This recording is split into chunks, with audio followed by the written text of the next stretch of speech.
बिस्मिल्लाहिर्रहमानिर्रहीम। अस्सलाम वालेकुम। उम्मीद है आप सब खैरियत से होंगे। शुरू करते हैं हम और ओरिजिन ऑफ ऑस्ट्रेलिया, एक ब्रीफ हिस्ट्री। तो ये जो ऑस्ट्रेलिया का बेसिकली आगाज़ हुआ था बाकायदा ऑस्ट्रेलिया का, तो वो कुछ हज़ार साल पहले अगर हम पीछे चले जाएं तो यहाँ के जो मेजर आप समझ लें जो नेटिव्स थे यहाँ के, उनको कहते थे एबोरिजिनल्स।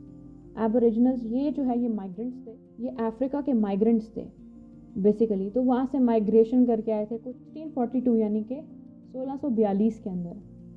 सबसे पहले हॉलैंड का एक सी फारर या आप कह सकते हैं सी एक्सप्लोरर नेविगेटर, तो उसका नाम था एबिल टास्मैन। हॉलैंड का रहने वाला था वो। सबसे पहले यहाँ आया और उसने एक्सप्लोर किया, उसने इस चीज़ को देखा, उसने डिस्कवर किया बेसिकली। तो जब उसने डिस्कवर कर लिया, उसने इसका जो नाम रखा वो नाम रखा न्यू हॉलैंड। लेकिन अब हॉलैंड की जो इकोनॉमिकल पावर थी वो इतना कमज़ोर एक मुल्क था कि वो इसको अपना हिस्सा नहीं बना पाया। आप कह सकते हैं एक छोटा मुल्क या एक कॉलोनी नहीं बना पाया।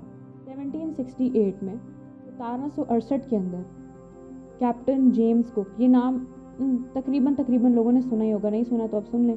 कैप्टन जेम्स कुक आए, इंग्लैंड के वो थे, बरतानवी रिहायशी थे, ब्रिटेन नेशनल थे वो। तो वो भी इसी तरीके से जो है वो एक्सप्लोरर थे, एक जो है बेसिकली सी फारर थे। जब वो इधर आया तो उसने सबसे पहले झंडा गाड़ा।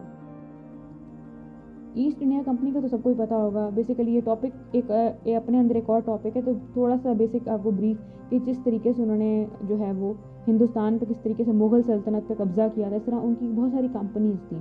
तो उसमें एक थी company United east India company, जो कि ट्रेड करती थी, ठीक है। तो वो बेसिकली वो डच एक कंपनी थी, और इसी तरीके से जब वो ट्रेड करती करती इंडोनेशिया निकलते वो ऑस्ट्रेलिया आ गई। तो सबसे पहले तब ये दरियाफ्त हुआ ऑस्ट्रेलिया, और कैप्टन कुक जो थे उन्होंने वहाँ झंडा गाड़ा सबसे पहले इंग्लैंड का, और वो हो गया बेसिकली पार्ट बरतानिया का, यानी कि वो बेसिकली इंग्लैंड का ऑफिशियल पार्ट कहलाने लगा। उस टाइम जो बरतानिया के जो हुक्मरान थे तो वो थे जॉर्ज विलियम फेडरिक। अब वहाँ जो है बहुत ज़्यादा तादाद में जो है वो लोगों जो है ना कैदी बनाना शुरू हो गए, और वहाँ जेलों की कमी हो गई थी। बहुत ज़्यादा तादाद के अंदर लोग कैदी बन रहे थे। जुर्म की वजह से लोग कैदी नहीं बन रहे थे, बल्कि वो जो जॉर्ज विलियम फेडरिक था उसके पॉलिटिकल ओपोनेंट्स बहुत ज़्यादा थे, यानी कि उसके जो आप समझ लें दुश्मन बहुत ज़्यादा थे। अपोजिशन पार्टी के अंदर लोग बातें बहुत करते थे उसके खिलाफ। बस जो बंदा बात करता था वो उठा के उसको जेल में डाल देता था। तो अब जेलों की कमी शुरू हो गई थी। उसने 11 बहरी जहाज़ों में उन कैदियों को भरा, और भर के 26 जनवरी 1788 के अंदर 1788 के अंदर उसने वो रवाना कर दिए ऑस्ट्रेलिया। बेसिकली उसके लिए एक्सपेरिमेंटल बैच था ये, कि वो देखना चाहता था कि क्या ये ज़िंदा रहते हैं या मर जाते हैं। तो उनको जो लीड कर रहा था, या आप समझ लें उनका गवर्नर था उस टाइम का, जो कैदियों को बेसिकली लीड कर रहा था, वो आर्थर फिलिप्स था। अब जब वो ऑस्ट्रेलिया की सरजमीन के ऊपर आए, आके देखा कुछ भी नहीं था वहाँ, कुछ कल्टीवेटेड नहीं था और कुछ भी नहीं था उधर। एक बैरन लैंड था, एक खाली ज़मीन थी। तो 1500 की तादाद में वो कैदी मौजूद थे। अब उनमें से बहुत सारे कैदी जो हैं वो मर चुके थे, सुसाइड कर लिया था काफ़ी सारे, कुछ भूख और प्यास की वजह से मर गए थे। और जो बच गए थे फिर उन्होंने स्ट्रगल फॉर सर्वाइवल शुरू कर दी। कुछ भी हो जाए उन्होंने हार नहीं मानी। और फिर जो ये आर्थर फिलिप्स था, इसने जो इसका नाम रखा, पहले न्यू हॉलैंड था और उसके बाद जो है वो न्यू साउथ वेल्स इसका नाम कहलाने लगा, न्यू साउथ वेल्स।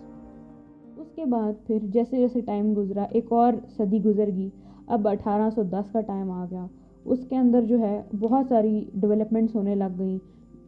इस टाइम तक लोगों ने जो है वो काश्तकारी शुरू कर दी थी, और लोगों ने काश्तकारी शुरू कर दी थी।